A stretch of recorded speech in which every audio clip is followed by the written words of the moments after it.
TopMedTalk.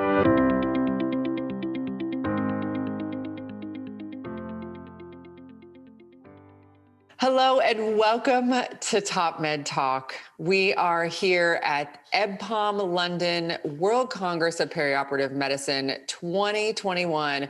Monty Mythen is joining us from London. I am in actually Indianapolis, Indiana, somewhere totally different, but in the US. And we are doing what we love, aren't we, Monty? We are. I'm here on the main stage at the TopMedTalk studio, which is a grandiose way of describing what's usually the kitchen in the studios. But we've got it all set up with all this wonderful lighting and camera crews to be able to be broadcasting to around the world, EBPOM 2021 World Congress live. It's good to be here. It is. Poor old Nick gets the radio studio and the dodgy camera. Well, we wanted to include Nick on this conversation today because we actually have some very exciting news. But before that, Nick Majerison in our studio with the dodgy camera, I do have to say, but audio, I'm sure, is superb. Hi, Nick. Hopefully the audio is okay. Hello. It is. Well, guys, I kind of wanted to take a moment and do a little bit of reflection on TopMedTalk. It's been a long time since Monty and I and Nick, this team has been able to just sit down and talk about that. You know, we've been putting out a podcast every day on TopMedTalk. And over the last year and a half, there hasn't been a lot of kind of, just us catching up. So we wanted to take a minute to do that. Let's reflect upon where have we been in the last, actually 4 years, right, Monty, since 2017? Yeah, I mean, we've recounted it a few times before. Triggered by my inability to be able to go to a meeting, but wanting to do this for a long time, we decided to go as carbon friendly as possible and do that initially via the podcast format. In the podcast format, we were told that increasing popularity with podcasts, so with some professional and enthusiastic amateur support, we gave it a go. And initially we had a target, keep saying, to try and hit 10,000 downloads, and it wasn't that long until we hit 500,000 and then 1 million, and now we're on for 1.5 million downloads. So There we are.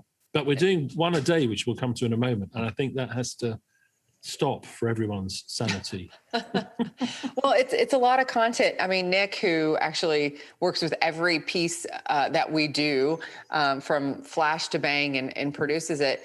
Nick, it's a lot, but it's been great content. Yeah, it's been really interesting listening to all of the conversations that we've had, knowing nothing about perioperative medicine pretty much when I started. And now I feel like I've consumed so much information on the subject that I could end up being one of those irritating patients who thinks they know what they're talking about. But it's been a really interesting journey. And like I say, a daily dose of perioperative medicine is what I've been listening to for about 3 years now. Yeah. And as a result of that, we've got an amazing back catalogue of about 1,000 podcasts. And I think what we've reached a decision, is that we are going to. I'm just managing the people around me who are trying to have a meeting here in a second. I'm actually recording with the team something here for a second. This is all real. We are totally real on TopMedTalk. It's totally real. I'll give you a shout in a second, team, because they want to have the meeting for the wrap for the day and what next for the World Congress. I think what we're trying to do, and Nick started doing it, although we haven't put it out yet, is to repackage some of that fantastic archive content, some of the wonderful voices we've recorded, and give it a contemporary additional piece of spice to make it here and now, a bit more documentary style for some of it. Is that right, Nick? I think that's what you got ready for us. I think it's fair to say that a good proportion of our weekly downloads are now from the archive, and there are certain principles and basic tenets which are clearly established in the archive, which we want to repeat, and we want to come back to that, but we don't think it's necessarily something we need to do on a daily basis. So a lot of the core talks, obviously they get improved every year, and people, improve upon what they're saying as more research comes in. But a lot of the basics, we don't, I think, need to be doing it every day. And what I'm hoping anyway, is that this will allow people to coalesce around a single weekly podcast that contains new, interesting information or the best expression of one of those basics that we can manage, if you see what I mean. So the intent is to have top premium content every week. So there'll always be something in your feed, because we estimate people probably don't, most of our listeners probably don't listen every day. You know, it'll be the case that maybe they listen, from what we can guess, it looks like it's about twice a week. So there'll always be something in the feed ready to listen to, and it'll always be new and interesting, but it'll also encourage people to use that archive, which people are already starting to do as it becomes part of the fabric of perioperative medicine as a whole. So I think, if I'm right, Desiree, we're going to keep the TopMedTalk website. And I think in the first instance, we're going to go with about 3 months of content that's free open access via the website. But we're going to put much more archived, much more accessible, much more bundled and packaged and supported in a different way content in our alternative archive, which will reveal to people what that all looks like via the EBPOM Educational Hub in the weeks and months to follow. Yeah. And, you know, I mean, we're kind of open. We're wanting to trial kind of what works and what works best for you, our listener. You know, do you want more or less content? You know, what type of content? We know that you love our conversations, but there's also amazing presentations out there that we put on TopMedTalk, and we get a lot of listeners for that. So, you know, we're totally open. We wanted to make it work for everybody and be kind of the essential listening of TopMedTalk.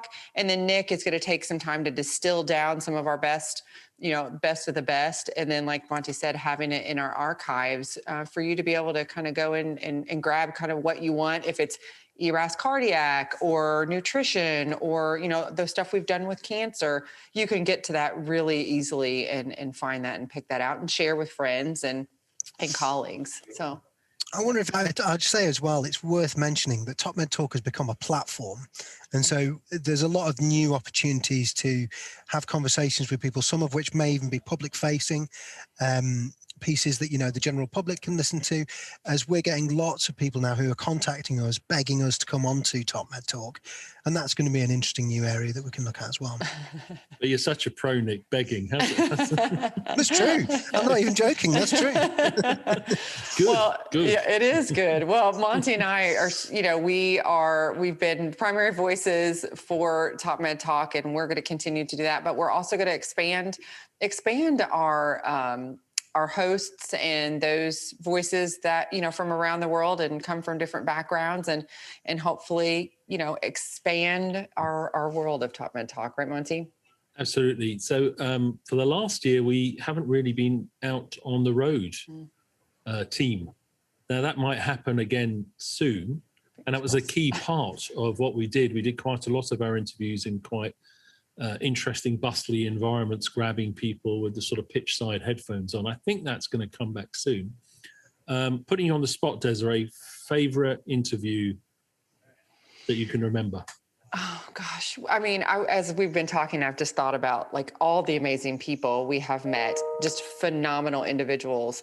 I have to say just my favorite interview, because of just the setting and who it was Henrik Collette at the top of the Hilton in San Francisco at ASA a couple of years. It was just kind of the pinnacle for me, especially. I was surrounded with one Henrik Collette and Monty Mythen, who I know Monty and I worked together, but for years before we started this, you know, I truly looked up to you and in the enhanced recovery world. So I had felt I had died and I was actually pretty close to heaven, or closer to heaven than being on the ground, being there at that venue. So that was really cool for me. How about you, Monty? Henrik's a very special guy.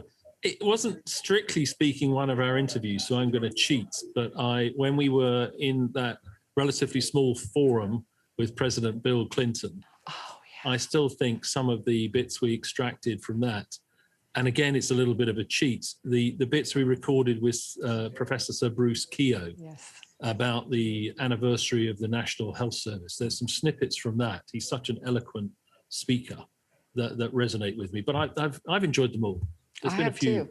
A few ones where we think we might have let the side down, but most of them have just been amazing. Nick, you've suffered all of them. Any Yeah. particular favourites? I have enjoyed all of our output. I think there was a talk by Seamus O'Mahony called "Can Medicine Be Cured?" Oh yeah. Wow. An absolutely fantastic talk, and I would recommend that to anyone. Yeah. Big talk that. But there's been so many highlights. I mean, it's been and continues to be a fascinating journey. Nutrition as well. Paul Wishmeyer. Yeah. Paul Wishmeyer, yeah. In fact, if you listen to the audio of that, when I sat and watched that interview, the first interview that we did with him, and the feeling and the atmosphere in the room as he told his story of being addicted to prescription drugs. Again, something that's echoed in the news when you start hearing about these things, and then you start to understand some of the pop stars and big names who've had these problems with the opioid crisis, which of course, huge theme on TopMedTalk. And I think you guys can commend yourself for the work you did on that. Yeah. Desiree, the team here is scowling at me now, saying that Monty, I don't feel like we get enough of this. Good to get a QT together talking about TopMedTalk, but I know we'll catch up again soon. But this is going out. This will be the first of our series of cutting it back. Please let us know what you think. Send a message to contact@TopMedTalk. Send us tweets, messages, wherever you are in the world. We want to know what you guys think. We are happy to continue to do, we have, like Nick said, people call us up and want to do interviews and highlight the work that you're doing around the world. We are always happy to do those. We'll get to them as soon as we can. And thanks so much for listening. It's been a wonderful 4 years, and we look forward to the future. TopMedTalk.